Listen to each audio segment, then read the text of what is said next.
Hello, welcome to part 2 of the Libre-SOC Augmented 6600 style out-of-order engine. This is part 2 of the load store computational unit walkthrough, which implements the power architecture 3 operand with both index and update mode capability, which is radically different from most RISC systems, which go for a much simpler system of only having 2 operands, one for load for store and one for the address involving an immediate. This one has the ability to optionally store the effective address on a second write port. Now, this is the as this is the store walkthrough. The part 1 did the load walkthrough. We're going to clear these peppercorns off. This is the store walkthrough. The load one we did previously. The store one involves using optionally all 3 of the incoming read registers and optionally 1 write from update mode, which stores the effective address. It doesn't do 3 reads and 2 writes because the load was what did one of the writes. So let's assume that we're in the reset condition. The go die has been pulled to pull everything. So that being the case, that one will be high because it's the go die signal is switched on. That one will be low and off because that's coming into the reset condition for this latch. Again, reset for that one. Again, reset for that one. The ALU latch will be high. Address latch will be low. Go store latch will be low. The load latch will be high, interestingly. But because it's a load, the load comes from the opcode here. That green line comes down to here and disables the request for a write on the on write port 1. The go right will be low here, update will be low, and reset condition, resetting, covering the we're all done condition, will also be low. So first thing we're going to do is note that when this is high, this one's high, this latch is open, therefore any garbage that comes in here just gets shoved straight out through here. Let's pull the issue signal. At the same time we must put the opcode, which includes the immediate, onto this input here, and we'll pull issue high, which will reset this latch, and at the same time that will pull this condition low, which will trap the opcode which was put in on that incoming bus into this register, and these signals will be frozen as to whatever was on them. So we're going down the green line here. Opcode 1 is pulled high. Opcode 2 also goes high on issue. Opcode 3 goes high on issue.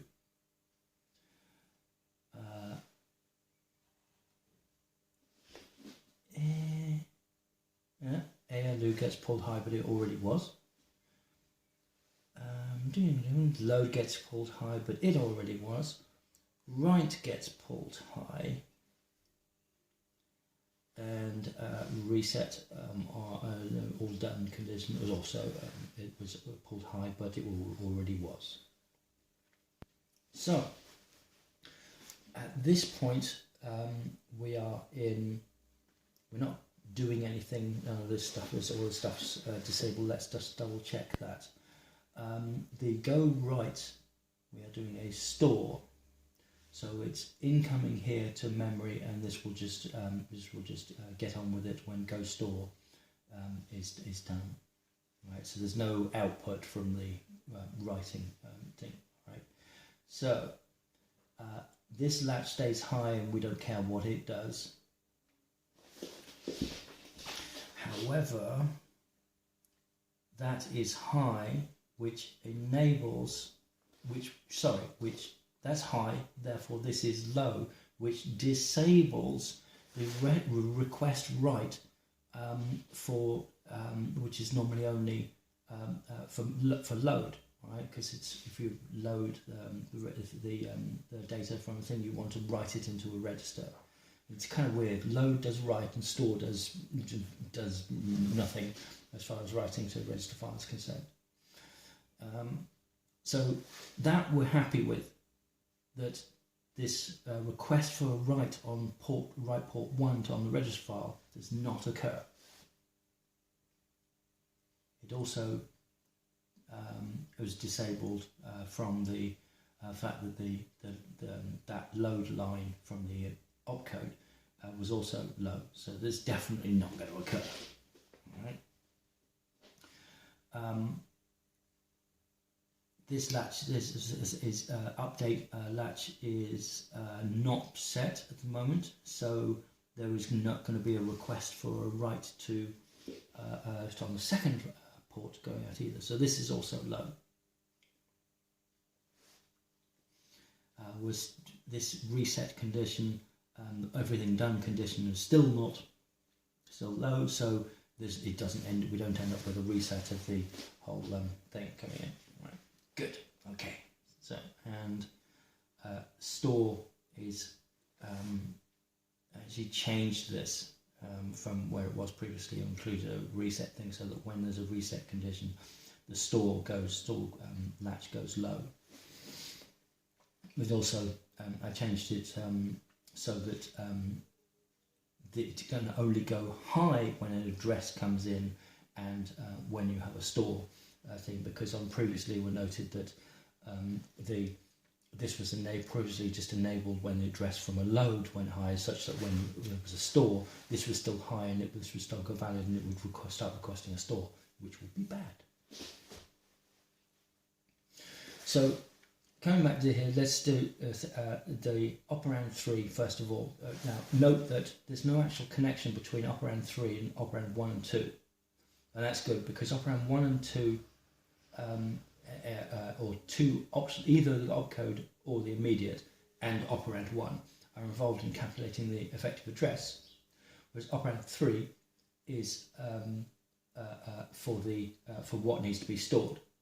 So those can be dependent, and this is the advantage of having these separate go read signals, because even if we had only two register ports, read register ports, although it would take 2 cycles, we could actually do this one first and then that one, or that one, or in any order. It doesn't matter. We could even take 3 cycles. It doesn't matter, as long as eventually these that's satisfied, and that's satisfied. The thing is latching in the operands.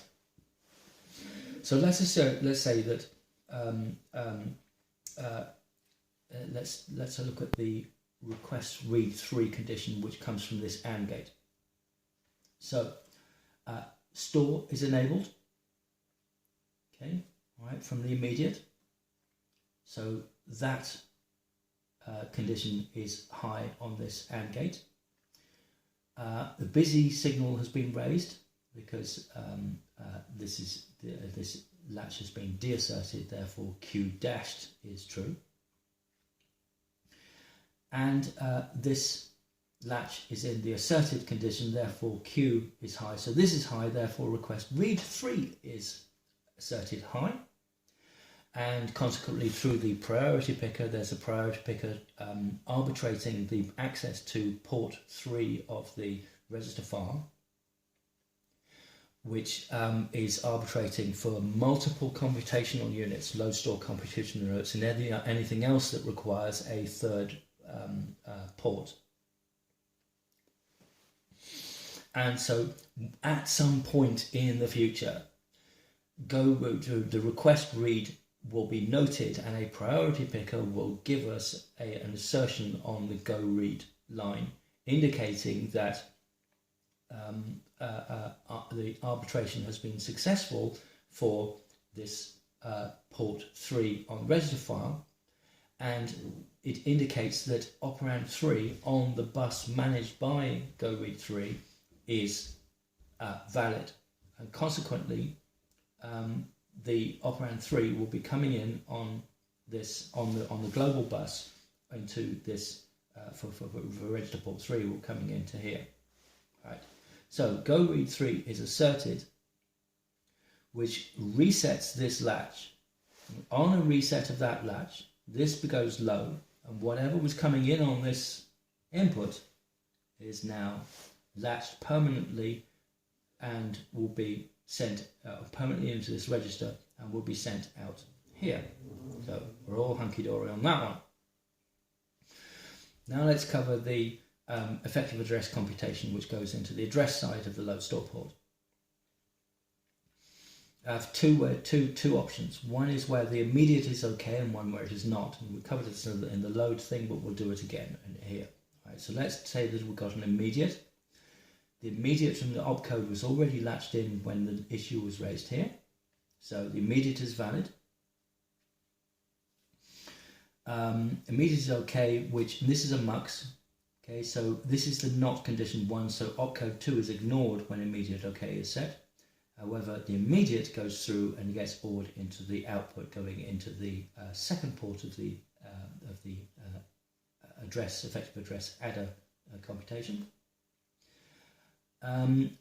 So that's happy. There's nothing further to do. That immediately that got set, that got latched. Immediate okay was noted, and that goes into there. All right, and opcode 2 gets ignored on here. All right, at this point.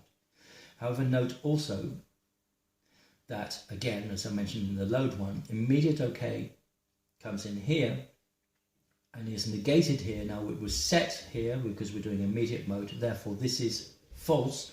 Therefore this AND gate managing the request read 2 goes low, and we do not ever see, in immediate mode, we do not ever see a request read 2 for, being asserted for access to a port to read an operand 2, right? So that's good. That's exactly what we want, right? Now, so that request read 2 is false because the immediate OK negates that and blah blah blah blah blah, right? Now, on this signal here, which corresponds to whether the ALU is valid, request read 2 is false. Busy, therefore the negation of that is true. Busy is true, and oh look, request read 1 has not occurred yet. Right? So at some point in the future, or right now, in this cycle, same cycle as did with that one, say blah blah blah blah blah, etc. Let's say that this port request read arbitration was acknowledged, and go read 1 was set, indicating that operand 1, at the time that the go read signal was asserted, the operand 1 was broadcast on port 1 of the register file read port, coming in down into here, and that go read signal, go read 1, would switch off this latch and capture operand 1. Now with that going off, the request read on the for arbitration on read port 1 also goes off, and consequently this signal down here into the ALU valid line goes on. Now we have busy true, not request read true, not request read one true, therefore ALU valid goes high. Hooray! Right. Now what we've done is a standard pipeline on here. The ALU valid will do a 1 cycle delay, and then it will have ALU OK. So that gives a pipeline opportunity for an effective address to be calculated here in 1 cycle. This is a 64-bit operation. So when the ALU get high is raised, that will raise this signal, right, which goes through to the ALU SR latch here, which will result in that latch being deasserted and the effective address gets captured. And at the same time as that gets deasserted, ALU OK raises the address latch there. So these are mutually exclusively set. So when that one goes low, this one will go high. So that's deliberate. It's because to capture the fact that this is a pipeline design, not like the 1965 design for your CDC 6600. That's a different type of design. By the way, the CDC 6600 made significant use of clock high and clock low. So there would be some signals would latch on the rising edge of the clock, and some would latch on the falling edge. It's really massively, it's so elegant, it's an incredible design. Is what I was saying, but this one we're doing clock synchronous stuff, so we get quite a different layout, although the diagrams are very similar. So let's go back to cover when immediate is not okay. All right, so this is requesting the indexing mode, which involves which says you want operand 2 to come in here, not the operand. So this is false, which makes that true on that gate, on this AND gate here for the request read 2. All right. Busy is true, so that is true, and this operand is latch. So Q is this is Q. By the way, it's Q dash Q dash Q. All right, for an SL latch. So that is true, which means that this is this register here for the operand 2 is completely floating. And just like with operand 3 and 2, with request read 2 this time going out, we get read port arbitration request. It goes for a priority picker. The priority picker will acknowledge 1 with a go read, and at the same time as that go read 2 being raised, operand 2 will be broadcast on the register file port. So only one thing is allowed to this thing at any one time. All right, as a sub access to the broadcast bus that goes to each computation unit in the system. Right, so operand 2 is coming on here, and at that same time, go read 2 is asserted, which results in this latch going off, and that will capture operand 2, which was coming in on this bus, and it will be permanently put out onto this MUX. Now, with immediate OK being false, the AND gate on here is set to true, and consequently operand 2 is ORed through the muxer onto the ALU second input for the effective address, not the immediate, which is exactly what we want. Okay, so operand 1 had already been latched on. Operand 2 is now valid. Now, note here that immediate OK is false. Therefore, this the negation of that is true. And however that's true, and that is now false. So that was stopping that from going previously, from the ALU valid going previously. However, now that the operand 2 is the queue is off, this queue from this SATA latch is off, this NAND gate for request read 2 is off, therefore ALU done, this one is on, and that is also on because this request read is being done, and that is now deasserted as well, and the busy signal is on, so that's on, therefore ALU valid. So just as a thing, so we had two cases, one where the immediate was set, in which case request read, the read operand 2 was ignored, and then the case where the immediate is not set, in which case you ignore the immediate and use operand 2. So that covers those. This basically covers both those conditions. So again, we have the ALU valid signal, which 1 clock later, whatever, ALU OK gets acknowledged, and that will switch off that latch and switch that one on. When that is off, we know that the ALU OK signal being raised is a convention which says that the output from the ALU is valid at that time as well. And because this is now false, that latch is now closed, and whatever happened to be coming in at the time that it was closed will be coming out here, and that happens to be the effective address, which was computed from either operand 1 and 2 or from operand 1 and immediate.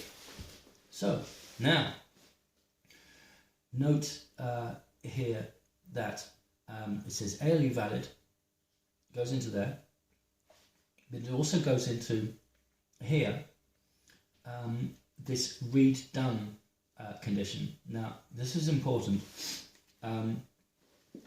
because in this particular case for a store, you mustn't have anything, you mustn't try and do the store until both the address is valid and the operand 3, which is the actual data you want to store, is valid. So consequently, this has gone low, which is when negated will go high on here, and when ALU valid, that also goes high, and that indicates that read is done. And at that point, and it will stay on because you're not going to change any of these latches during this phase. So the read done will be enabled, which is one of the conditions that goes into the request store. So when effective address is that's just sitting on this bus here, and this data is sitting on this bus, but we've not had a go address or a go store yet. Okay, now address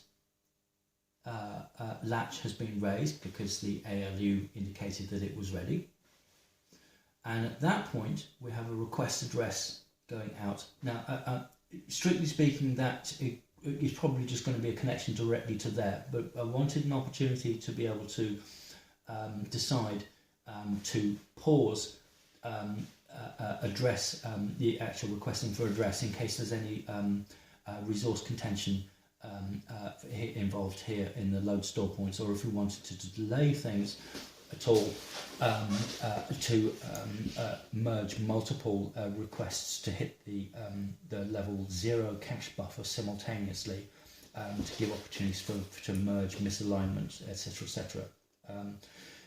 Complicated for another video. So let's assume that this is immediately acknowledged. Okay, you've got a go address. A request address goes out, and let's say we have a go address comes in immediately. That will go straight away to low, to off. And now at the same time that the go address goes in here, it also goes into here. Right? And remember, that address is only valid when the ALU said the thing, because that go address could only be, you get the idea, that is linked to that is the same signal as that, which can only, effective address only goes in when this is okay. Now, here we go is telling us that we're going to do a store. Right? This is independent, so we're checking the address first, and both the load and the store is the opportunity to check the address for first, independently from whether you do when you do the actual store. So address comes in, go address. It knows that it's a store. It will do level 1 cache lookup, address checking, range checking, TLB, validation on the whether it's an IO request, blah, whatever it is. You will get either an address OK or you will get an address exception. Right. So let's say that you get an address OK signal.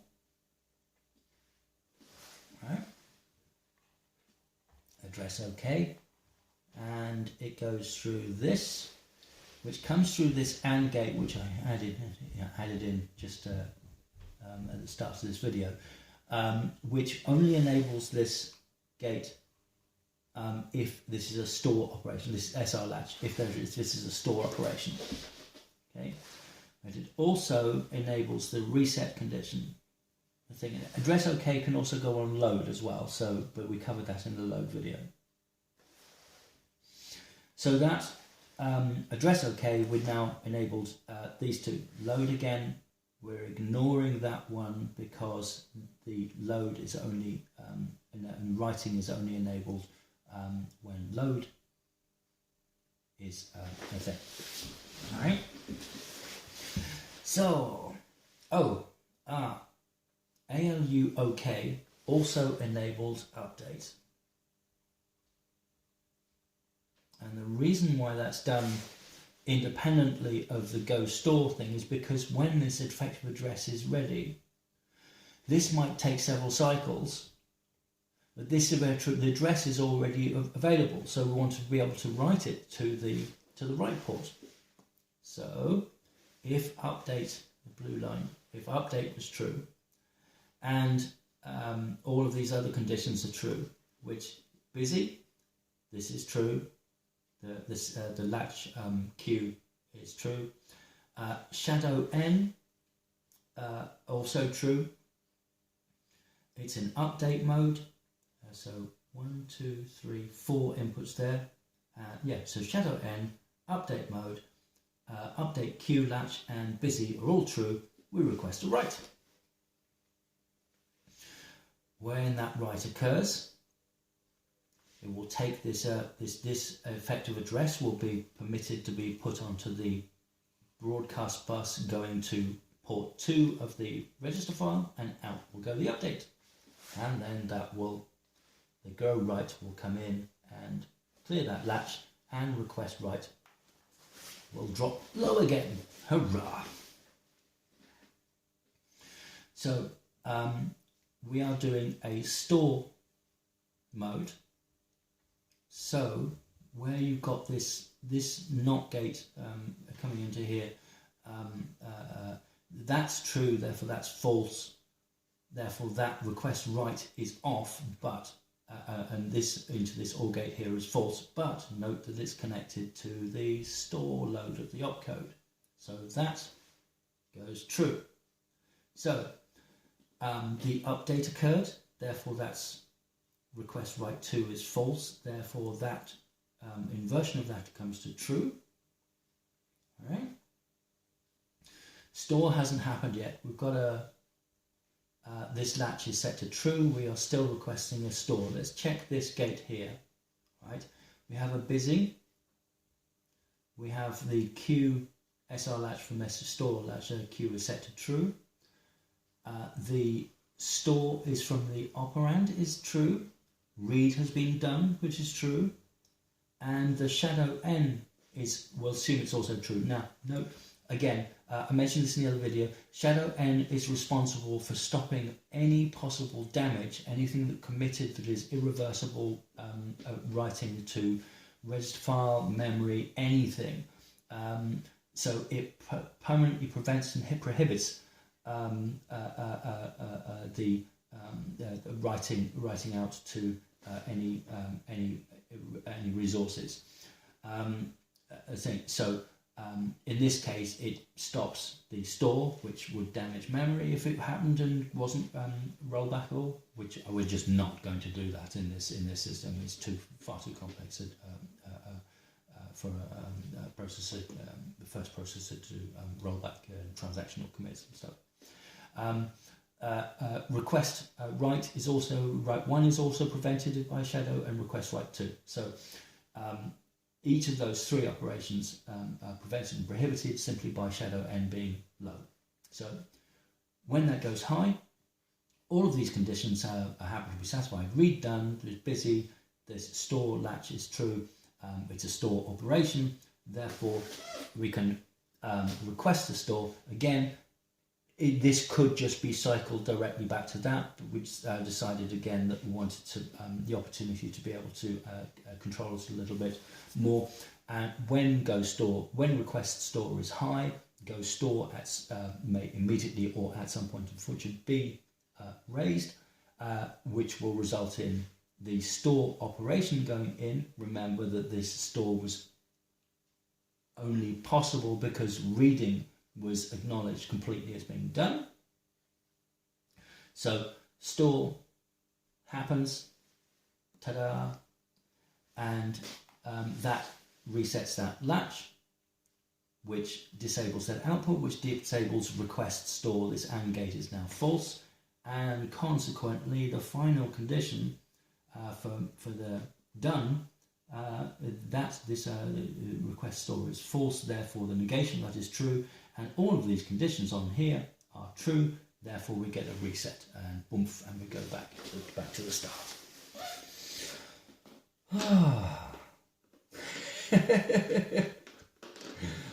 It's a monster of a finite state machine. I've never tried to do this as a standard Verilog or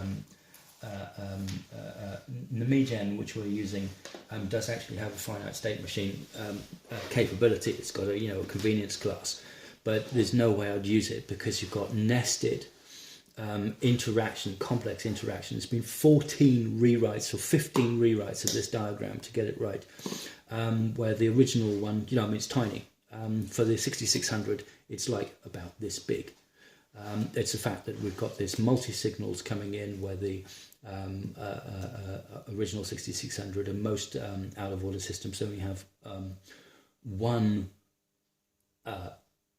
request and read port acknowledgement for all ports and only one for a signal covering all write ports. But that means that you have a problem, and that you must have a dual-ported register write system, which we may not necessarily have because we're using Libre license SRAMs. So it's just a matter of expediency, but it also has a convenience that we can do this quite complex design. Quite comprehensive design, and consider it, consider even tackling this, whereas normally it would be the reserve of a university or a massive multi-million-dollar corporation. All right, thank you very much.